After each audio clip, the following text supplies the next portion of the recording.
అర్చని నా ఆశ్రమంలో చూసి అర్ధరాత్రి అక్కడి నుంచి వెళ్ళిపోయింది. ఈ పాంప్లెట్లు మనమే పంచామన్న విషయం అర్చనకి తెలిస్తే ఈ ఊరొదిలి వెళ్ళిపోతుందేమోనని భయంగా ఉందిరా. రేయ్, అసలు నీకెందుకు ఇలాంటి ఆలోచనలు వస్తాయి? అన్నీ ఎందుకురా నెగిటివ్గా ఆలోచిస్తావు? పాజిటివ్గా ఆలోచించు. అర్చన అలా చేయదని నాకు అనిపిస్తుందిరా. మనం ఇచ్చిన పాంప్లెట్స్ ద్వారా తప్పకుండా తన ఆచూకీ తెలుస్తుందనే నమ్మకం నాకుందిరా. నువ్వు లేనిపోని ఆలోచనలు పెట్టుకుని టెన్షన్ పడకు. ముందు టీ తాగు. తాగరా.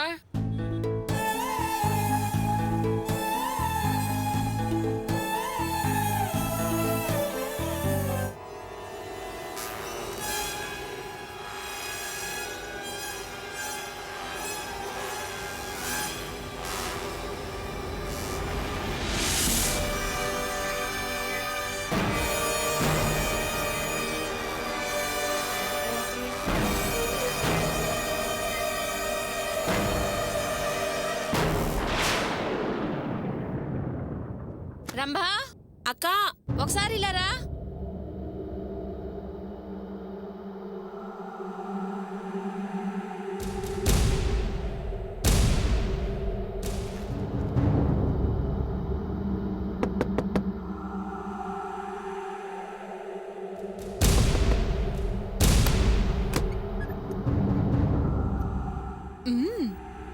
పర్వాలేదు, రాత్రికి ఇప్పటికి చాలా చేంజ్ వచ్చేసింది. గుడ్. రాత్రి నా పని గురించి అమ్మతో అడిగారా? అవును, అడిగాను. నేనడిగిన విషయం నీతో ఎవరు చెప్పారు? అమ్మే చెప్పింది. అందుకే పొద్దున్నే లేచి స్నానం చేసి రెడీగా ఉన్నాను. చాలా థ్యాంక్స్ అండి. నిజంగా నువ్విప్పుడు ఎంత అందంగా ఉన్నావో తెలుసా? నాకే ముద్దొస్తున్నావు. ఇంత అందాన్ని రాత్రి దాకా ఎక్కడ దాచిపెట్టావు? అంతా బావుంది, కానీ ఆ పాపట్లో బొట్టేంటి? పనికి వెళ్ళినా నీ భర్త నీ వెంటే ఉన్నాడన్న జ్ఞాపకానికా? లేదా అతన్ని మరిచి నేనొక్క క్షణం కూడా ఉండలేనని చెప్పటానికా? అలాంటిదేం లేదండి, అలవాటు. ఏదైతేనే మొత్తానికి పని చేసుకుంటూ ఇక్కడే ఉండడానికి డిసైడ్ అయ్యో. సరే, నేను వెళ్ళి స్నానం చేసి వస్తాను.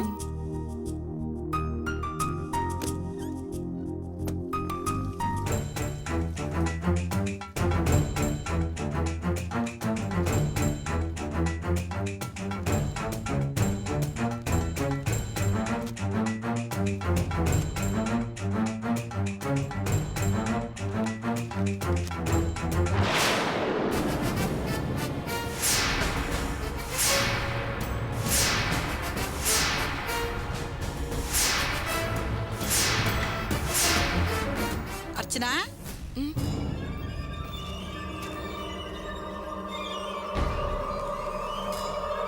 Very good. స్నానం చేసి రెడీగా ఉన్నావు అనమాట. అవునమ్మా. సరే, చక్కగా కూర్చో. ఓ ఫోటో తీసుకోవాలి. ఫోటోనా? దేనికి? ఎందుకేంటి, నీకు ఉద్యోగం కావాలన్నావుగా, ఆ అప్లికేషన్ మీద నీ ఫోటో అంటించొద్దు. అయ్యో, నేనడిగిన ఉద్యోగానికి ఫోటోలో అప్లికేషన్ ఎందుకండి? నేనేం పెద్ద పెద్ద చదువులు చదవలేదు. ఏదో 10వ తరగతి వరకు చదివాను. నాకేదైనా ఆఫీస్లో ఊడ్చి శుభ్రం చేసే పనిస్తే చాలు. చూడమ్మా, అటెండర్సు, ఆఫీసు ఊడ్చి శుభ్రం చేయటాలు అదైనా ఉద్యోగమే కదా. పైగా వాటికి గొప్ప గొప్ప పేర్లున్నాయి. వాటిని తేలిగ్గా తీసిపారేయకూడదు. హౌస్ కీపింగు, హాస్పిటాలిటీ, అటెండర్సు, ఇలా చెప్పుకుంటూ పోతే చాలా పేర్లున్నాయి. వాటన్నిటికీ ఓ ఐడి కావాలి. దానికో ఫోటో కావాలి కదా. దానికి నీ ఫోటో కంపల్సరీ అమ్మా. నువ్వు రామ్మా, ఓ ఫోటో తీ.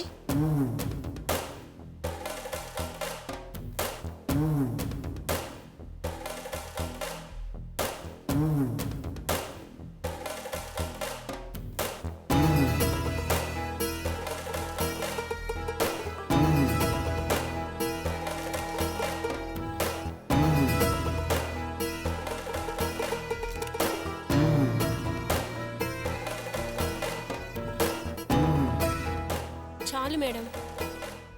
నువ్వు ఇక నిశ్చింతగా ఉండొచ్చమ్మా. నీకు ఉద్యోగం వచ్చేసినట్టే. నీ కాళ్ళ మీద నువ్వు ధైర్యంగా నిలబడొచ్చు. ఇక నువ్వు రామ్మా.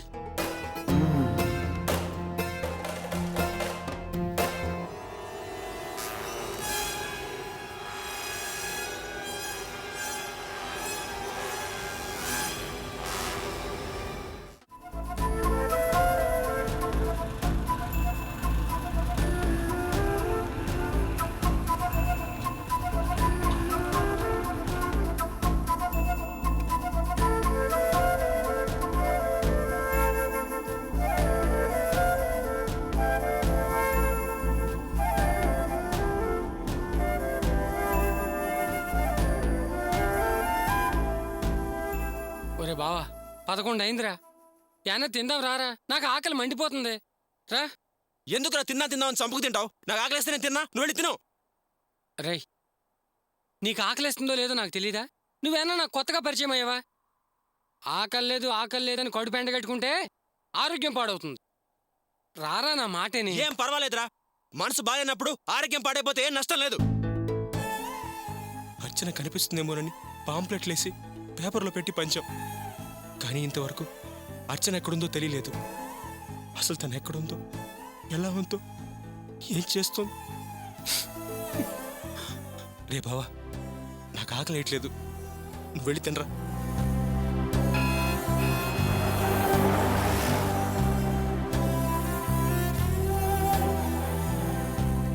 ఒరే బావా, నువ్వు తినకుండా నేనేలా తినరా? చెప్తుంటే అర్థం కావట్.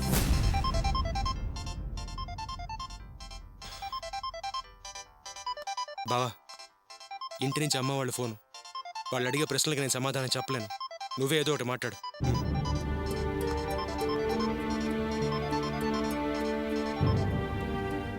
హలో హలో గోపి, నేను నాన్నను మాట్లాడుతున్నాను రా. నాన్న, నేను గోపిని కాదు, శివని మాట్లాడుతున్నాను. శివా, పక్కన గోపి లేడా? నువ్వు మాట్లాడుతున్నావేంటి? గోపి లేళ్లే, వాడు వేరే పని మీద ఉన్నాడు. అవును, మీరు వెళ్ళిన పని ఏమైంది? అర్చన అడ్రస్ ఏమన్నా తెలిసిందా? లేదు, ఇంకా తెలియలేదు. ఇద్దరం ఆ పని మీదే ఉన్నాం, వెతుకుతున్నాం. త్వరలోనే తెలుస్తుందిలేండి. అలాగే నిన్న నువ్వేం చెప్పావు? నమ్మకంగా దొరుకుతుంది. మళ్ళీ ఈరోజు అదే మాట. అసలు ఏమైందిరా? ఏం కాలేదు, మీరేం కంగారు పడకండి. గ్యారెంటీగా అర్చన్ని వెతికి తీసుకొస్తాం. చూడు బాబు, మీ వల్ల కాకపోతే వెంటనే పోలీసు రిపోర్ట్ ఇవ్వండి. అంతేగాని మీరేం ఆలస్యం చేయొద్దు. అందాక అవసరం లేదు నాన్న, మేమే కనిపెట్టేస్తాం. అర్చన ఉన్న ఏరియా తెలిసింది, కానీ ఆ ఏరియాలో ఏ ఇంట్లో ఉందో తెలియట్లేదు. అందుకే వెతుకుతున్నాం. అంటే మీరు ఇంకా అర్చన చూడలేదా? ఇందాక నుంచి చెప్పేదానికి అర్థం అదే కదా. ఊరికే వదిలేస్తామా? దొరికితే వెంట పెట్టుకుని తీసుకొస్తాం కదా. అదేమిట్రా, కనిపించిందన్నావు, ఫోన్ చేశావు, మరి ఇప్పుడేమో వెతుకుతున్నావు అంటున్నావు. ఏమిటి కన్ఫ్యూజ్గా మాట్లాడుతున్నావు? అసలు విషయం ఏమిట్రా? ఏం కన్ఫ్యూజన్ లేదు. ఓ చోట ఉన్నాడు తెలిసింది, కానీ ఇప్పుడు అక్కడి నుంచి వెళ్ళిపోయి ఇప్పుడు మరో చోట ఉన్నాడు తెలిసింది. మా ప్రయత్నం మేము చేస్తున్నాం, మీరేం కంగారు పడకండి. ఏమిటోరా, అక్కడ ఉంది ఇక్కడ ఉందని అంటున్నావు, కానీ పలానా చోట ఖచ్చితంగా ఉందని చెప్పలేకపోతున్నావు. అసలే అమాయకురాలు. మంచి వాళ్ళ పంతనుందో దుర్మార్గుల చెరలో ఉందని భయంగా ఉంది. అనవసరంగా లేనిపోయిన ఆలోచనలు పెట్టుకోకండి, మా మీద నమ్మకం ఉంచండి. ఆ నమ్మకంతోనే ఉన్నాం. ఇదిగో, మీరు ఎలాగైనా వెతికి తీసుకొస్తారనే నమ్మకంతోనే ఉన్నాం. రేయ్ శివ, అలాగే గోపి మంచి చెడ్డలు కూడా చూడరా. వాడు అసలే అమాయకుడు. ఆ దిగులు పడి అన్నం నీళ్లు మానేస్తాడు. ఇదిగో, కాస్త నచ్చ చెప్పి అన్నం అవి తినేట్టు చూడు నాయన. అలాగే, నేనున్నానుగా, మీరేం వరి అవ్వకండి. వాణ్ణి కంటికి రెప్పలా చూసుకునే బాధ్యత నాది. సరే శివ, చూడు, ఏ సమాచారం తెలిసినా వెంటనే ఫోన్ చేయి. నీ ఫోన్ కోసం ఫోన్ దగ్గరే వెయిట్ చేస్తూ ఉంటా. అలాగే, మీరు ధైర్యంగా ఉండండి. అమ్మను కూడా ధైర్యంగా ఉండమని చెప్పండి. ఏమయ్యా, ఇలా ఇవ్వు. పురే శివ, గోపికి ఒక్కసారి ఫోన్ ఇవ్వరా.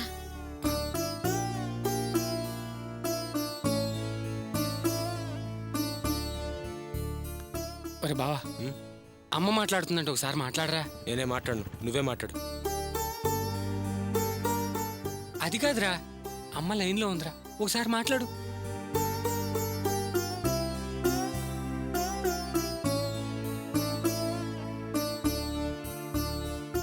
అమ్మా, వాడు పర్వాలేదులేరా, వాడికి ఇంకా నా మీద కోపం పోయినట్లేదు.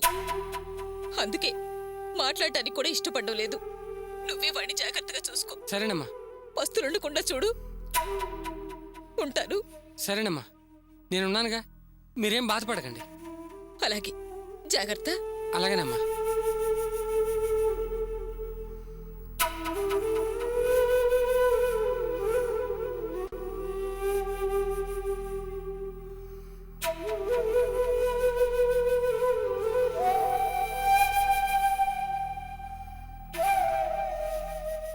నాన్నా, ఇప్పటివరకు నీతో మాట్లాడింది శివన్నయ్యా?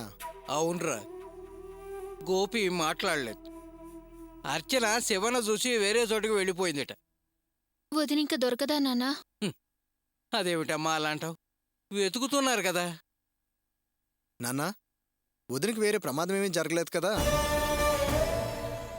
రే వాసు, ఏమిట్రా అలాంటి మాటలంటావు?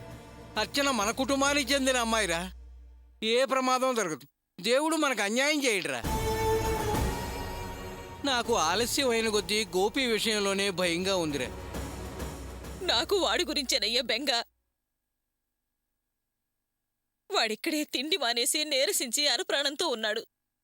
అక్కడికెళ్ళి తిని తినకుండా తిరుగుతున్నాడు. ఎలా ఉన్నాడో ఏమో. నాకు వాడి విషయంలో చాలా భయంగా ఉంది.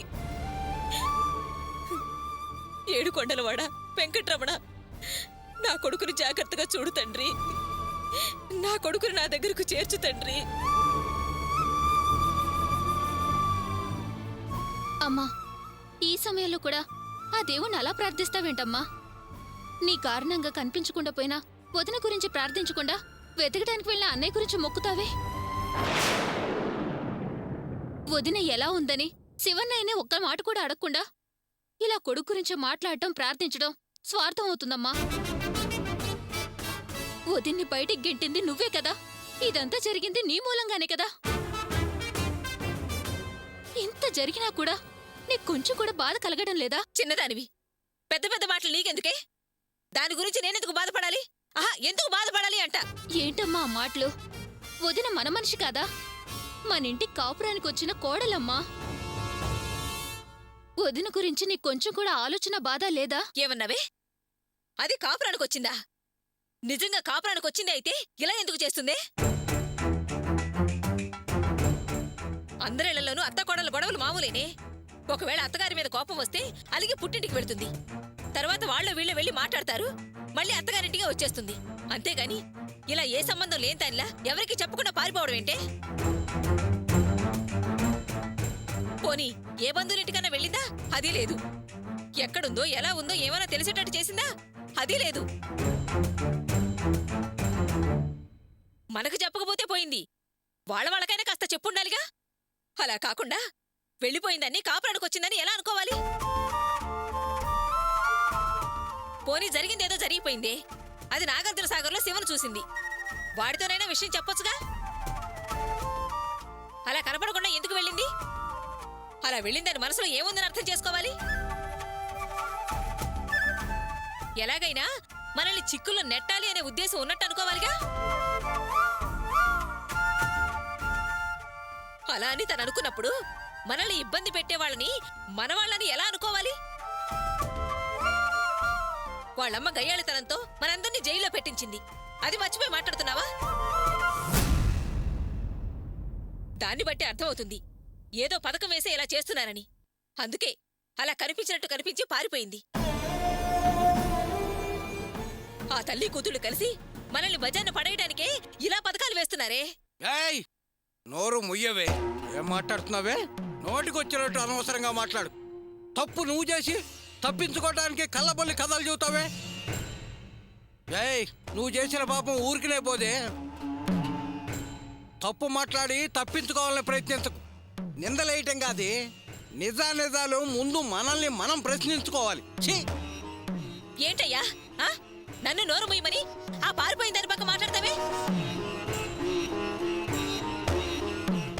అక్కడికి అదేదో సత్యవంతురాలైనట్టు నన్ను సతాయిస్తున్నారే. అంత అన్యం పుణ్యం ఎరిగినదైతే ఇలా ఊళ్ళెంబటి ఎందుకు పారిపోతుంది? సాయ్, నువ్వు అలా మాట్లాడి పాపాన్ని మూట కట్టుకో, నీకు పుణ్యం ఉంటుంది. నేనెలానే మాట్లాడతాను. నేనేం లేని మాట్లాడటం లేదే. పాపం మూట కట్టుకోవడానికి ఉన్నదే అంటున్నాను. సాయ్, నిన్ను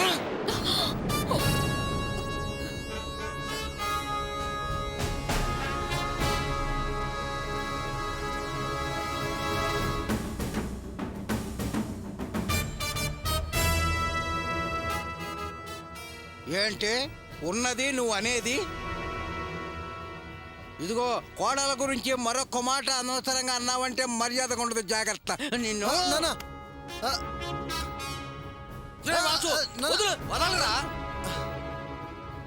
సై, ఓపికి ఓ అద్దు ఉంటుంది. ఊరు కొనకొద్దీ నువ్వు రెచ్చిపోతున్నావు.